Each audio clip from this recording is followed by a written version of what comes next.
दोस्तों रिसेंटली में आप जान ही रहे हो कि जम्मू कश्मीर के पहलगाम में जो एक बहुत बड़ा आतंकी हमला हुआ था जिसमें कि करीब 27 लोगों की जान चली गई थी। तो उसके बाद भारत ने बहुत सारे डिसीजन लेने शुरू कर दिए हैं, जिसमें कि बहुत सारे डिसीजन जो कि आपको कह लो कि सीधा अटैक करेगा उसके बारे में तो हमें पता नहीं है, लेकिन हाँ इमीडिएट डिसीजन भारत सरकार ने लिए हैं। उसमें से बहुत सारे डिसीजन में से एक डिसीजन है इंडस वाटर ट्रीटी का सस्पेंशन होना, जिसमें बहुत सारे लोग इस बात को सेलिब्रेट कर रहे हैं कि चलो अच्छा हुआ ये जो इंडस वाटर ट्रीटी होगा तो इसके खत्म होने से पाकिस्तान में पानी नहीं जाएगा। वहीं इसमें से बहुत सारे लोग ऐसे भी हैं जो कि कह रहे हैं कि देखो इंडस वाटर ट्रीटी भारत ने सस्पेंड जरूर किया है, लेकिन इसका जो प्रभाव होगा वो इमीडिएट लागू नहीं हो पाएगा। क्यों? क्योंकि भारत के पास कोई इंफ्रास्ट्रक्चर ही नहीं है कि पानी को रोक सके। चलिए इस वीडियो में हम इंडस वाटर ट्रीटी के बारे में बात करते हैं और जानते हैं कि पाकिस्तान से इसका क्या कनेक्शन है, पाकिस्तान कितना ज्यादा डिपेंडेंट है इस इंडस वाटर रिवर से, भारत क्या इसके पानी को इमीडिएटली रोक पाएगा, क्या इसके पास इंफ्रास्ट्रक्चर रियली में है कि नहीं। तो बहुत सारी चीजें हैं जानने को, तो आइए बात करते हैं। तो देखो सबसे पहले तो आप ये समझो कि जब इंडिया का बंटवारा 1947 में हुआ था तो जो सिंधु नदी थी जो एक समय में कह लो कि इंडिया का गौरव हुआ करती थी,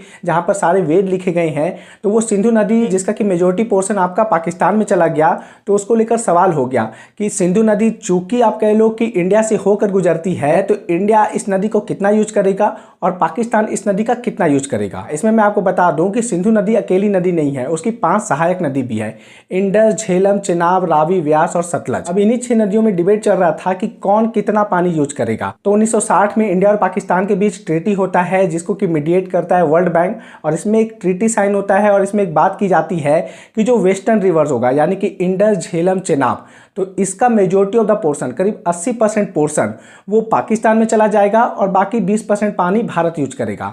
जबकि रावी, व्यास और सतलज इसके लिए बोला गया था कि इंडिया इसमें जितना पानी यूज करना चाहे करे। इंडस, झेलम, चिनाब इसके लिए बोला गया था कि भारत इसमें कोई डैम नहीं बना सकता है, कोई भी रिजर्वायर नहीं बना सकता है, बस हाँ जितना पानी इसको यूज करना है ड्रिंकेबल पर्पस के लिए या किसी भी पर्पस के लिए वो करे, लेकिन भारत इन 3 नदियों के पानी को रोक नहीं सकता है।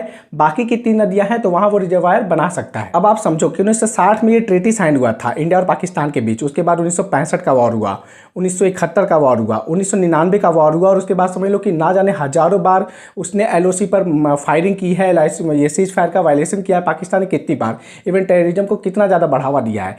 इसके बावजूद भी कह लो कि इंडिया, जिसमें कि इंडिया का इस ट्रीटी से कभी कोई फायदा नहीं था, इसके बावजूद भी इंडिया ने दया की भावना से कि चलो पाकिस्तान में पानी बहता रहे तो उसने इस ट्रीटी को संभाल के रखा था।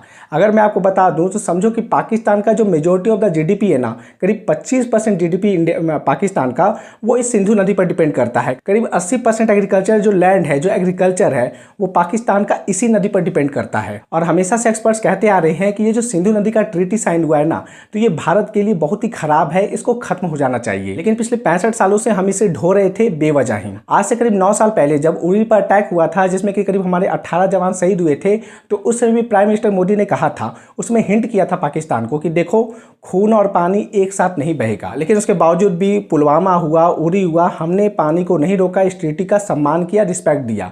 लेकिन इस बार जो हुआ है ना, वो कह लो कि पूरे देश को हिला के रख दिया है, और इस बार हमारी गवर्नमेंट ने डिसीजन लिया कि इंडस वाटर ट्रीटी खत्म हो जाएगा। अब आप समझो कि एक ऐसा डिसीजन है जिसका कि एक बहुत बड़ा इंपैक्ट कह लो कि लंबे समय में पाकिस्तान में दिखेगा। अभी इमीडिएटली में कह लो तो ऑन पेपर तो ये मतलब कह लो कि इंडस वाटर ट्रीटी सस्पेंड हो गया है, लेकिन हमारे पास कोई इंफ्रास्ट्रक्चर नहीं है, कोई रिजर्वायर उस लेवल का हमने बनाया नहीं है ताकि हम इस पानी को रोक सके। लेकिन हाँ हमारी गवर्नमेंट ने स्टेप ले लिया है, जल शक्ति मंत्रालय ने एक मीटिंग भी बना लिया है, और इसमें कि हमारे जो जल मिनिस्टर है तो उन्होंने सीधा कहा है कि 3 फेज में ये डेवलप होगा, short term, mid term, long term. इसमें हम रिजर्वायर बनाएंगे और जितना भी पानी जो वहाँ पर हम पाकिस्तान को दे रहे थे तो वो हम खुद के यूज के लिए रखेंगे, और अल्टीमेटली कह लो ना कि पाकिस्तान इससे बहुत ज़्यादा अफेक्ट होगा। उसके खुद की पॉपुलेशन ही, अपनी सरकार, अपनी आर्मी का विरोध करना चालू कर देंगे। बस कुछ महीनों, कुछ सालों की बात है। पहलगाम इंसिडेंट के लेकर पूरे देश में काफ़ी ज़्यादा गुस्सा है, तो मोदी गवर्नमेंट जरूर कुछ ना कुछ डिसीजन लेगी और उनको लेना ही चाहिए